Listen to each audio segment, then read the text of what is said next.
Welcome to our regular meeting of the school board, number 644. And since the first order of business tonight is from the All-State Honor Choir students, I would invite you all to come up and lead us in the Pledge of Allegiance as the first order of business.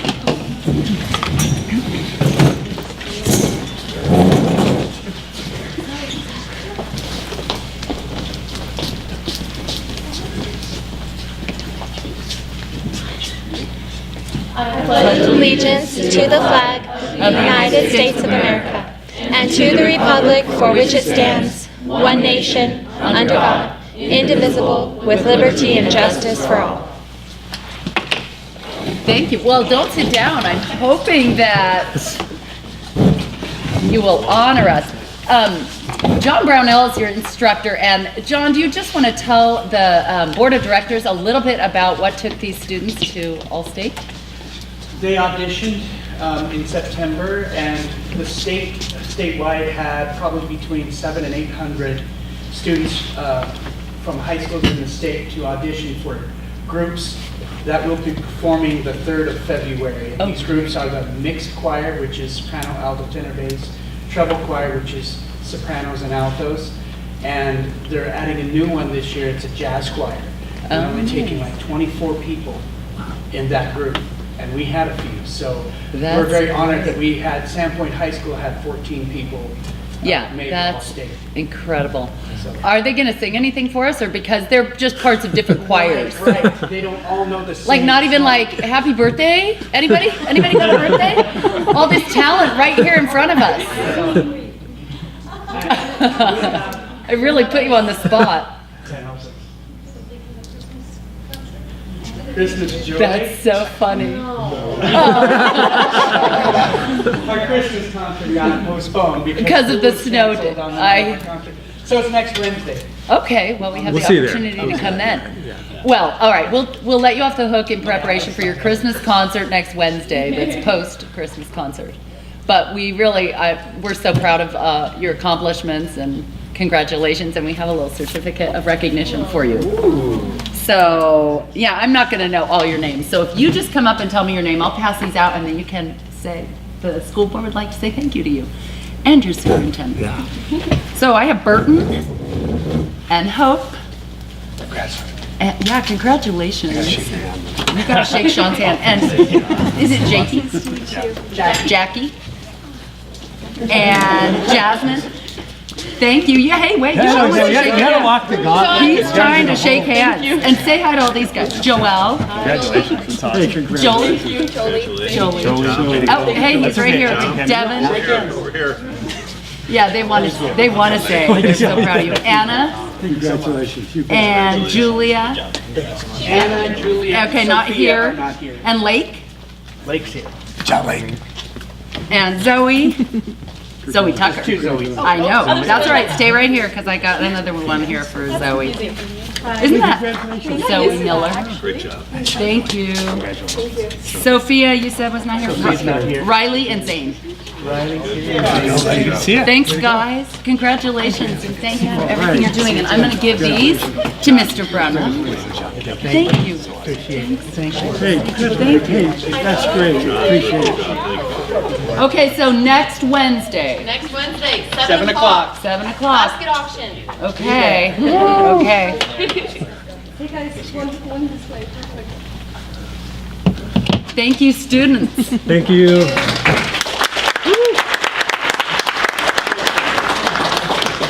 Hey, where are you going? I have to go get right? Support the team. I'm pretty sure he's teasing. Gosh, they didn't want to stick around. Financial I know they're update. smart. Well, that's the lighthearted fun part. They're not honor students. There is no one on the list for public comment, and all the energy left the room except our financial officer, Lisa Halls. She's going to give us our financial update, and it will be riveting. I knew it was dinner time. Yeah. As we all know, it's dinner time. Well, good evening. I do actually have a fair bit to share with you tonight. Most of it has to do with what's going on at the legislative level in Idaho. but I'm going to start. So the last time I presented to you was December 12th. And I'm going to start with just a few things that have happened here in Lake Ponderay School District.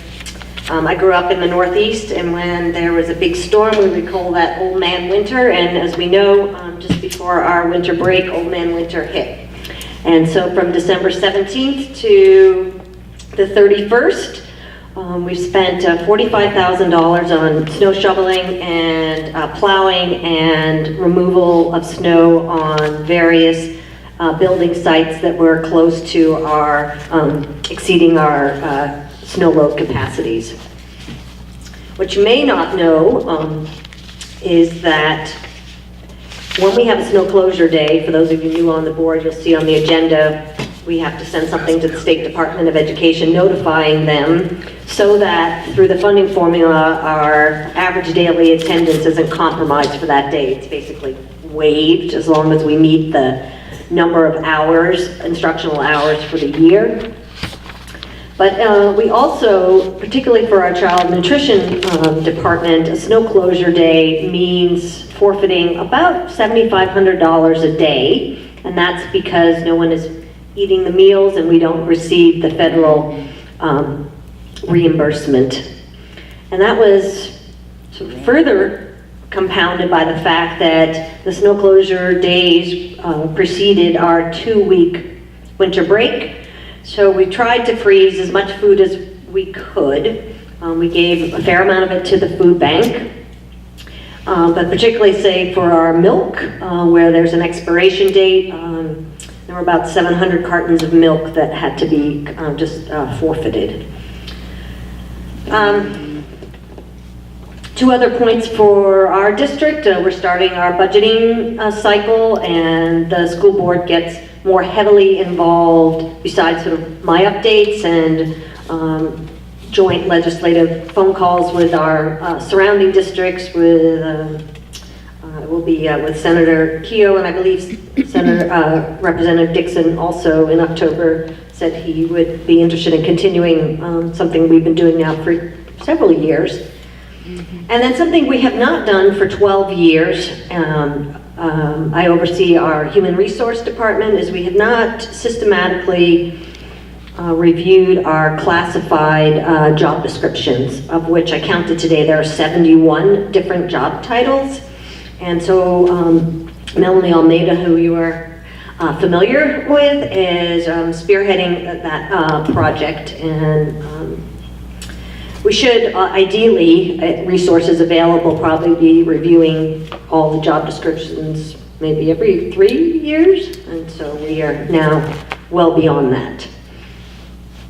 So since December 12th, on the federal government side, the federal government still has not passed a budget for this fiscal year. They have appropriated dollars through January 19th. We do have about $5 million of a $31 million overall budget in federal appropriation this year. And so they would still be considered estimates, not actuals. 6 months into our fiscal cycle. 3 months into the federal fiscal cycle. Since December 12th, the federal government has also passed what is called, they're calling tax reform. And I'm going to now turn with that lens to what's been happening in Idaho in the last 3.5 weeks. There's been a lot of activity either between the governor's office or there's a committee called the Economic Outlook Committee. And just sort of sequentially, I'm going to start with the Economic Outlook and Revenue Assessment Committee, which it's a joint committee, has 9 senators and 9 representatives, nonpartisan, and for 2.5 days last week, they heard a wide array of presenters on the state of Idaho's economy. And the task of this committee annually is to make a revenue forecast recommendation not only to the governor's office, but also to the Joint Finance Appropriation Committee for fiscal year 19, so starting July 1st, 2018. And they heard a lot of sort of positive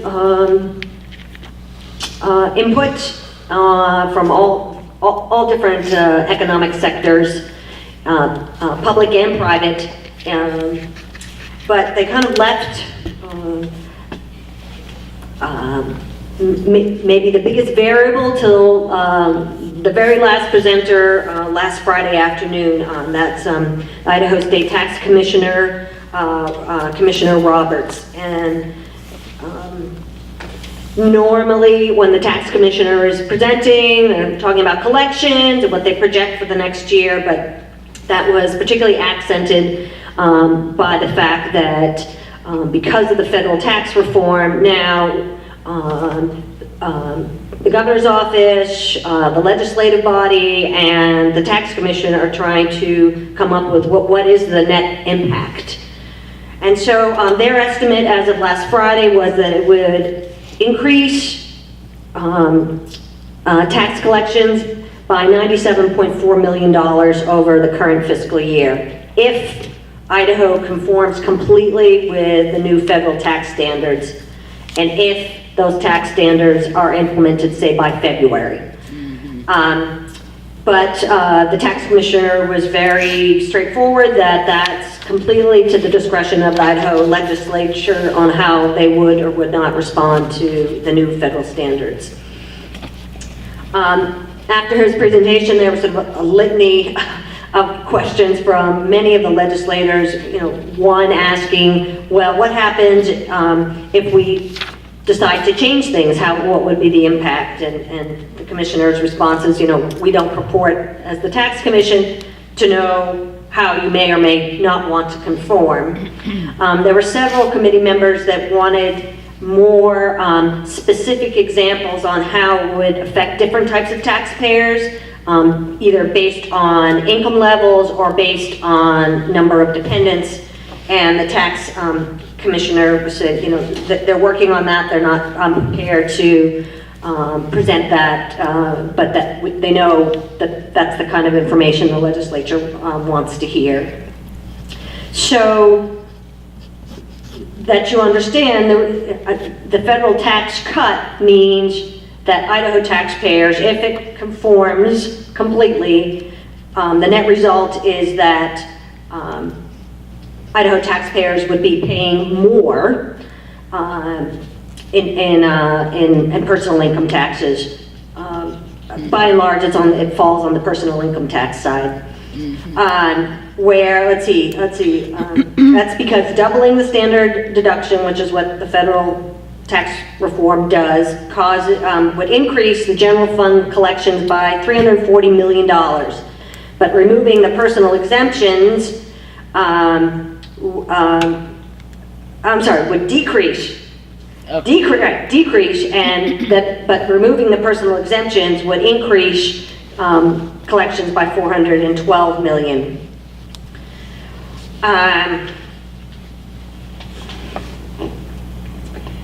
So the economic, the way the Economic Outlook Committee works is each elected official by yesterday at noon had to come up with their forecast, and then that's all put together, and they reconvene this Thursday and will actually finalize one number. So that was last week, and then yesterday the Idaho legislative session adjourned, and the adjournment starts with the governor giving the State of the State address, which includes his budget recommendations in a very annotated form. And so first I'll just start with speaking to our agency budget. The K-12 budget is recommending about a 6% increase. And he said his first priority is to implement year 4 of the teacher career ladder allocation module, the most expensive, an additional $42 million over current. And then he had several categorical line items that he wanted to boost: $10 million to classroom technology, $4 million to teacher professional development, $5 million to college and career counseling, and another $6.5 million to the K-3 literacy program. All agency budget heads by September 1st of every year have to give a draft budget. So Superintendent Yubera did that in September of 2017. And by and large, if you juxtapose Otter's budget to Yubera's draft budget for K-12, on the revenue side, they pretty much agree that revenues are going to increase. Yubera 6.4 and Otter 5.7. And on the expense side, percentage-wise, also Otter 5.9 increase and Yubera 5.8. But there's some really substantive differences in their budgets. One is attributable to the fact that the Public Retirement System of Idaho in late October deferred increasing the retirement contributions by 1%. So Yubera's budget in September had that, and Otter capitalized on, since the total budget amount is about the same, reallocating those into some of the aforementioned line items. But really, the biggest difference between Otter and Yubera's is that there's something called discretionary unit funding, and Otter has 0% increase, and Yubera has, I think it's just under about a 3% increase. Of course, my job is to project now, before the session even gets started, what kind of appropriation we're going to have from the state next year, because it's 2/3 of our general fund's annual revenues. The Joint Finance Appropriation Committee officially hears Superintendent Yubera's budget request on January 24th. So that's really, in the last few years, they've moved the K-12 budget agency request to almost the beginning of the JFAC proceedings. Used to be well into the end of February. Then there's some other things that Governor Otter recommended yesterday that will have impact one way or another on our school district's funding next year. He continued to recommend to decrease the state unemployment tax. We have, relative to most states in the nation, a high unemployment tax and a high threshold, which the argument would be dissuading business to locate into the state of Idaho. And then he also recommended to conform with the federal government's new tax code, and by and large, substantially conform was the word he used, and also to reduce the individual and corporate tax rates. If you recall last year, there were several legislators that wanted to introduce legislation to reduce individual and corporate tax rates, but that they didn't get into committee because the chairperson just didn't hear them. And in Idaho, the chairperson has that amount of power, unlike most states. And then also, lawmakers last year sent to Otter at the end of Governor Otter at the end of the session to repeal the sales tax on groceries, and he vetoed that, and he's articulated again that he is not in support of that. So this is an election year for everybody that's in the House, and you'll probably see maybe some kind of split between legislators that would support continuing to repeal the sales tax on groceries versus maybe reducing or modifying the individual or corporate tax rate. But of course, if there are less revenues being collected at the state level, and K-12 is the largest agency budget, 50% of the state's general fund appropriation annually, that directly will have an impact on public school districts. Right. And then the final thing I would share with you is that Representative Dixon sits on the House Education Committee, and he also sits on the Educational Task Force Committee. And this year, the House Ed Committee is going to pilot something that's not done in any other committee, to take public testimony virtually. So I did write to him and say, you know, what infrastructure do you need? Maybe we could use something in our school district to facilitate that.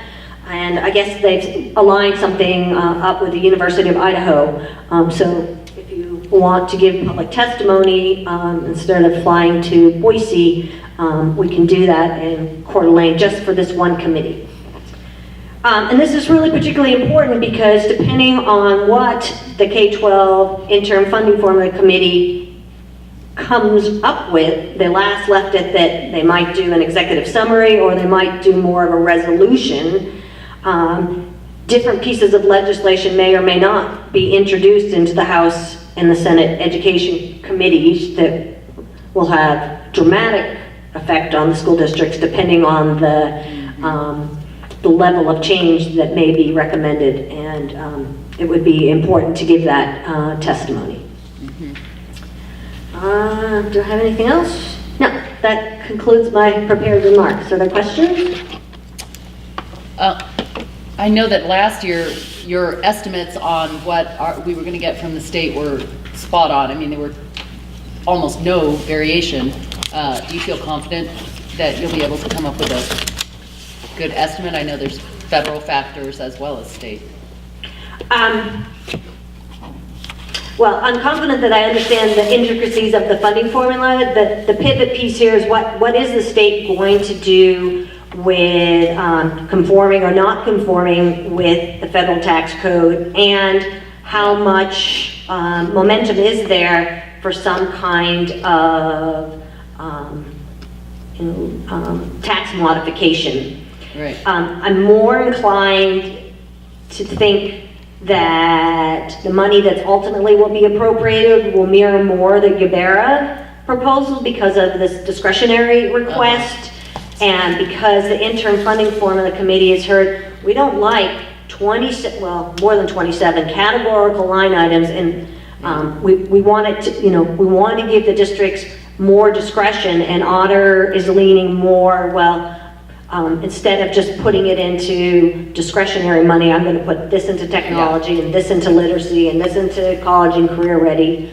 Right. But, I have, I understand the differences, and sort of we'll go somewhere in between, and I might say, well, I'm going to be off 1%, and, it's always start with a low point and then build back. But there are other variables, of course, right? What our health insurance is going to be, and what happens with negotiations, and still the federal government this year, quite honestly, will be the bigger player on if Title II is eliminated. We already have some estimates on what would be the reductions for Title I. So it's a loss of federal money that's going to be Potential impact. Our bigger hurdle for fiscal year 19 at this point. Okay. So, question. Well, thank you. Go ahead. Has a legislative committee that's charged with revising the funding formula, that's going from the ADA to the enrollment dates, has there been any more news from that committee? No, the last time they met, I believe, was November 12th, and the way they left that was that one, either they were going to do an executive summary, which if they've crafted it, it has not been released, or two, they were going to put together this resolution, which would have been much more specific, sort of as public policy directives. We would recommend going from ADA to enrollment. We recommend having base student amounts and then weights for different, nothing has been publicly circulated.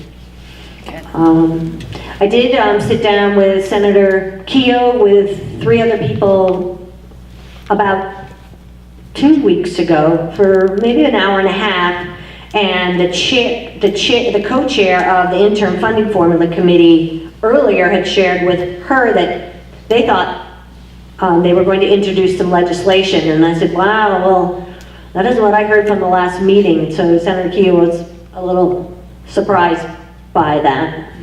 Surprised by your side or surprised by Surprised that maybe something wouldn't be even introduced, even if it's sort of small this session. Right. they've been the one thing they're very clear on is they're going to ask for an appropriation to continue their work for one more year. Right. They had closure on that in November. And from what I read and saw, they're resolved to go into an enrollment-based remuneration versus ADA. Right, they were pretty, sorry to interrupt, they were pretty resolved on several components. It's just how to tier it in and how to recommend it. And there's going to be differentials, for a lot of things. And it's going to be phased in. There in the committee, there was not consensus on a timeline. Yeah. Are there other questions for Lisa? No. I appreciate Thank it. you. Thank you for keeping Thanks, your Lisa. eye on everything. We'll move on in the agenda. Do I hear a motion for consent agenda? Yes, excuse me, Madam Chairman, I move that we approve the consent agenda as presented. Second. Any questions, comments? All in favor? Aye. None opposed. Motion passes on consent agenda. So we're going to move on to the certificates of closure. Who's presenting those? I will, yeah. So, Sean, you have the floor. yes, so I guess they have to do one at a time? Yes. Both, okay. Please. So you know that we had the snow days right before the holiday break. And one was probably trickier than the other. The hardest ones to make calls to make are when it does not snow much overnight, but they're still predicting a big winter storm to hit. And Yeah. you know, it's never 100%, so you kind of roll the dice. So just That was said, you know what, Tuesday, yeah. we're really worried about it. James and I, James is our transportation director, and we start talking at about 4:15 or so in the morning on those mornings, and wait as long as we can, which is usually up till about 5 o'clock-ish before we make a call, because we have our bus drivers coming in. On that day, we were both a little nervous, but we relied on the best information that we had, and we were a little nervous because when we make the call, we want it to snow, and we want it to snow hard. And Now that you're committed. Yes, and so thankfully it did, and people All were day. relieved that we closed school, and then it's a little easier Yeah. the next day, of course. We're a little bit worried about this Thursday. You probably heard there's a winter storm watch, which is the same deal where they're expecting 6 to 10 inches during the day on Thursday, which is, in my time here over the last 5 years, we've been lucky in that it snows at night and it snows hard, and during the day, maybe that's not when the snow is going to hit. Right. So anyhow, we'll keep you posted, but we had the 2 days, and Tom Alberson, the San Juan High principal, and I looked back at the last, I think, 8 years, and I think on average we've had, now I'm gonna get this wrong, 2 or 3, and we've already had our 2, so hopefully we won't I know. have many more. So anyhow, that was last week, and those are the 2. Okay, so For we break. hear these resolutions individually. Please. So I'll take a motion for the first certificate of closure. I move that we approve the resolution 1801, certificate of closure for the school's closure on December 19, 2017. I second. Any questions, comments? All in favor? Aye. None opposed, motion passes. And we're going to do the same thing for the second certificate. And I move that we approve the resolution 1802, certificate of closure for the closure for December 20th, 2017. I second. Any questions, comments? All in favor? Aye. None opposed, motion passes. Sean, I'm going to continue to let you have the floor here for first reading of policy 3370. All right, so this one is really easy, and this is just to more reflect our current practice. So as far as search and seizure is concerned, it used to say the superintendent may request the assistance of law enforcement officials to do searches of lockers with the drug dogs, etc. I would like to add or administrative designee to reflect our current practice, and that's where it would allow Tom to Right. do the same thing. And he lets me know, of course, when he's doing that, so I'm aware. But most policies like this, we're going to go through similar kinds of policies related to discipline, et cetera, and try to clean that up and add administrative designee. Okay. I do have a question for you on this. In reading it, especially when talking about, right there in paragraph 2, inspecting and searching, it sounds to me in reading this that principals may require every student to sign that consent or may not in return for the privilege. And then, sorry, I thought I was gonna sneeze.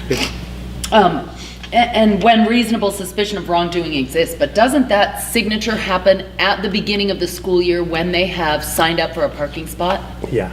So those are all in place, regardless of reasonable suspicion or not, so that when reasonable suspicion arises, they don't have to go get a signature, it's already in hand. Exactly. That was a little bit confusing, I had the way it was same exact worded. question. But what if they don't have a parking place?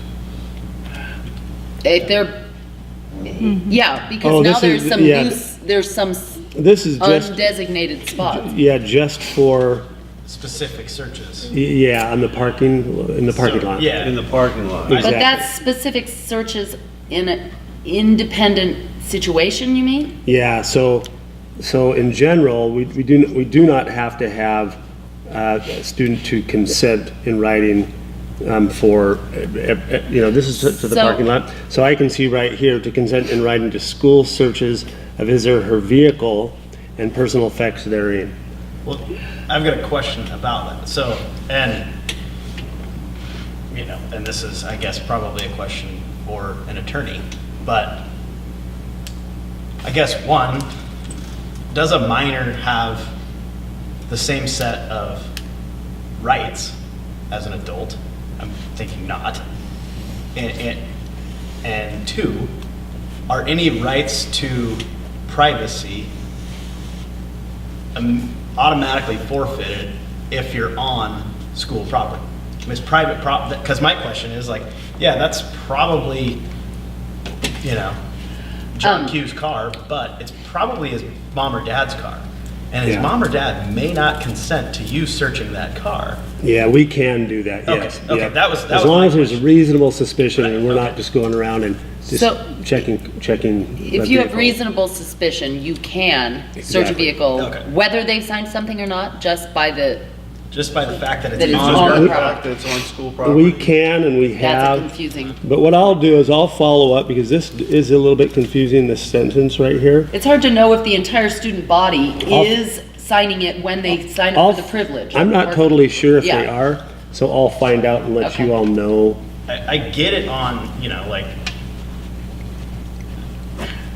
if a student has something illegal, it's illegal, it's on your doesn't matter if it's in their backpack, in your locker, it's the school's locker. You can't have it. Right. Obviously, Yeah. the school Yeah. has a right to search their locker. Yep. So I We get do that, that. but my sticking point was, well, what about a car?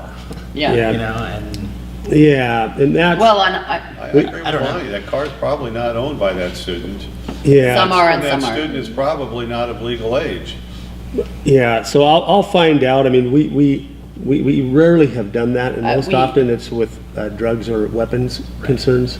And frankly, I would like the schools to have the authority to follow up on Yeah. on a search request when there's reasonable suspicion. I don't want to be caught in a legal, Yeah, and we do that, and we will continue to do it. However, I'll follow up with Brett Walther, our attorney, to make sure on what our that practice we're not is and missing doesn't. anything. okay. And I'll have him actually read this as well. the other Okay. question I had on that is, in a search and seizure situation, is it handled by the LEO or is it handled by the principal or you? Because I also think What's that the LEO? Law enforcement officer. Oh, It's handled by Adults. our school resource yeah, officer. our resource officer. Yeah, Spencer Smith. Okay, that that's what I does that. Yeah. assumed, but I just. Okay. Yeah, you bet. Not not in the school though, for searching bags and things Right. like that, yeah. But on my Friday update to you all, I'll have more information on Okay. this. Okay. Thank you. You bet. Does anyone have other questions on this first reading? There's no motion needed. Oh, no, yeah, this first reading is okay. Okay. Okay. so we're going to move on to the second reading. And there are two policies here that Sean Woodward is going to present. Superintendent Woodward. Go ahead. All right, so this first one, if you recall, this is, I'd presented it before. It's, does not change anything that we're currently doing. It's just removing the tobacco possession use out of our broader drug and alcohol policy, and this is model policy from ISBA. And there were no questions at the first reading, so. Right. So why don't we move on to the second one, and then we can ask for motion on these. So I don't know how I missed it. I have two little comments. That's on okay. The second one. Yeah, no problem. On page 2, it seems like it should say down here in the voluntary disclosure paragraph, right in the middle of the page. Which policy? Where? I'm Oh, on she moved to 3320. I moved on. Oh, Is anybody else ready to move second on? reading. I The see. second reading of the second policy, Trying to find page 3320. 2 of the first one. Are you comfortable moving on? Sure, yeah. Okay. So page 2 of that policy, I just have a comment right here. It seems like it should say a plan. The district will cooperate with and work with the parent in the establishment of a plan. I don't know. Gosh, where's that? Where? I know, it's right there. You're right near it. Sorry. Oh, right here. Of establishment of a plan. Establishment of a plan. Yeah, there you go. I mean, it's such a small detail, but there We was, could add that. since I had another one, I thought I would leave that one in there. Got it. If you go to page 3, item 7 under the list here. That very first sentence just sounds like it rambles on, because it doesn't even sound like a correct. The student does not. I'm talking. The Yeah. student still believes the student wasn't is under the influence. Try to diagram And that one. yeah, chart that. I don't think it's correct. An investigation will be conducted, which may include a search of blah blah blah or any school property used by the student. The whole may be subject to search at the end is already stated earlier in this. I don't know.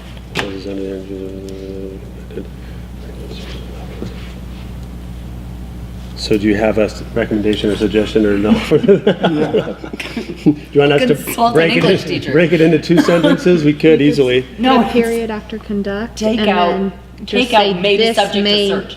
This may include. And it's including all of those things or any other school property used by the student. Take out may be subject to search. You've already Okay. you've already stated that earlier.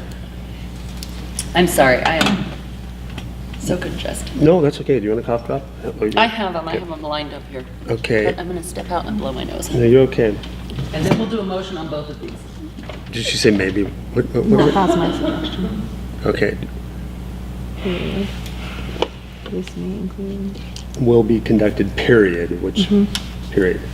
This may include. Okay, we. Okay, that's just a comment. Period after conducted, and then this may include Okay, a search. that's fine. All right. And then you don't need, so you're saying do a period after that, after will be conducted. And then which may include search of the student's locker, car, desk, or any other school property used by the student. You'd Oh, there still we need go. to take out maybe. Cross out, may be subject Yeah. to search. Yeah. That's fine. Sorry, it's just a run-on, and that last It's phrase okay. is not We're even going to submit this necessary. back to ISBA and say we made some. Changes We to have the your new model strange policy. grammatical structure. Okay, we got it. Okay, those were my 2 comments, but they're just grammatical. Do you guys have any comments on content or questions for Sean? We did already, this is second reading, so we have already looked at it for content. I don't know why I missed those 2 little grammatical things, but we've already looked through this for that. Can we do If there's no other questions, the I can motion? entertain a motion to approve both of these policies. one at a time. Oh, Just one at a time. one at a time, yeah. I move that we approve 3305, prohibition of tobacco possession and use as presented to us here. I second. Second. Any questions or comments? All in favor? Aye. Aye. None opposed, motion passes. And we're gonna also ask for a motion to approve 3320 as amended here tonight. I move that we accept 3320, substance and alcohol abuse, as presented this evening. As amended, may I have a second? I second that. Any questions or comments? All in favor? Aye. None opposed, motion passes. We're going to go right on to second reading of some policies that Kelly Fisher presented to us at our December meeting. And We went through every policy at the last meeting in December, and if there's any other questions. these were very grammatical changes. Yes, yes. No, nothing too, I'm presenting tonight 5 revised policies, and a couple with the number changes, but just revised, and then 2 new policies. And on my opening page, I had proposed motions yep. for you as well, unless there's any questions.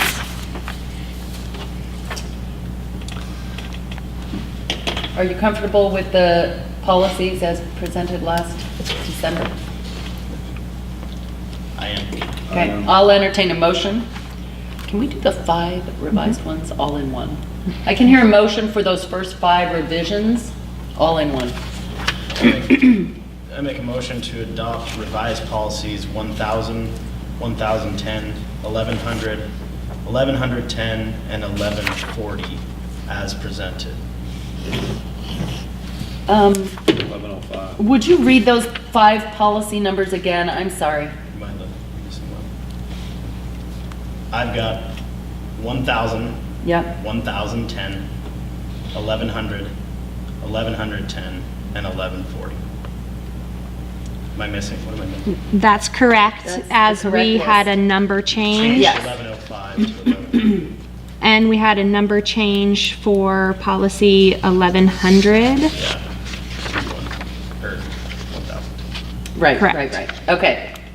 Motion, can I have a second? I second the motion. Okay, any questions or comments? All in favor? Aye. Aye. None opposed, motion passes. Sorry, Lonnie. Throwing curveballs. Okay, can I hear a motion for adopting the 2 new policies, 1120 and 1130? I move that we approve 1120, taking office, and 1130, having to do with the regulations, or resignations. There are 2 new. Okay, may I have a second? I second. Are there questions or comments? All in favor? Aye. None opposed, so the motion passes on those. Boy, we've come to the end of our meeting. Do you have any announcements? Quick one. Tomorrow night here is our first stakeholder engagement meeting. Yes. Hopefully you all received the Yeah. flyer in the mail. Yeah? Which I So have. there, I think 18,000 of them went out. I'm pretty sure over the 3 meetings, we'll have 6,000 people in here each night. That would be great. It's hard to tell who will show up and how many, but hopefully we get at least a handful. I can tell you when this went out, we had another 150 people do the survey, people that Great. a lot of them that haven't traditionally been involved in giving input, and they said that. And some older people that mentioned that, several comments, we just don't get out much, don't hear a lot, thanks for the opportunity. Good. So tomorrow night's just 3 questions, and it's not a discussion or dialogue, it's more of us just listening and taking notes and utilizing that information to inform our planning moving forward. I noticed that Kelly posted that we would have a potential quorum, because I know I'll be there, and if 2 others are there, then we're in the clear for that. It's been posted.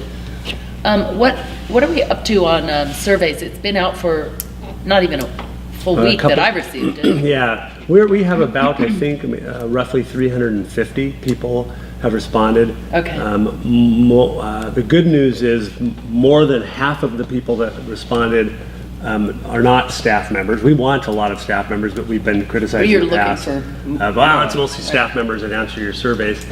So we're trying to really get a good balance of community members. I will be working with Matt Brass to send out a Center Voice with a link to all of our parents several times. So Yeah.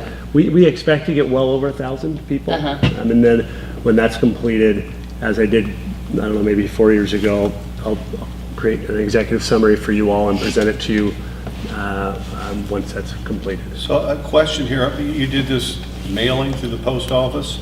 Yes. When you do these type of mailings, you're sending to everybody who's serviced by that post office.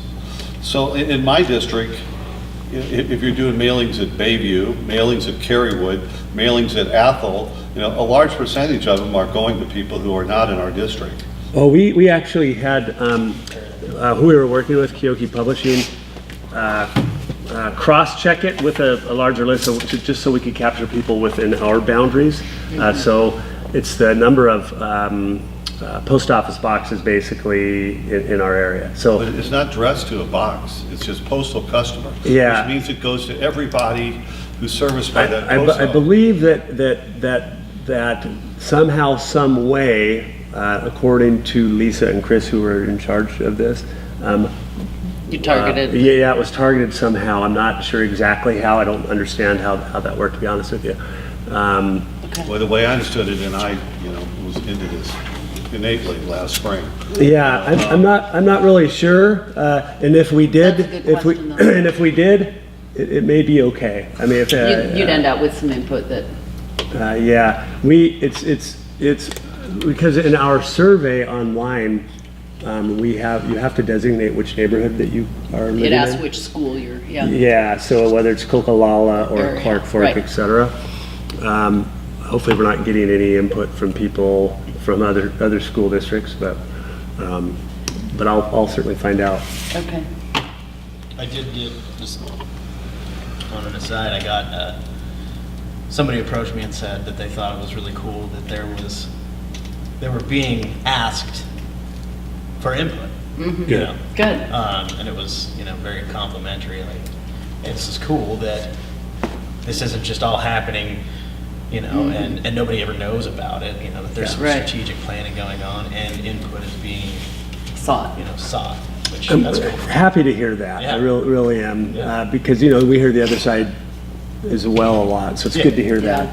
that. Thank you for sharing that. Is there any other announcements or comments, or I'm looking out there? Anything else you want to add to No, this thank you. meeting? No, thank you. No announcements? All right, meeting adjourned.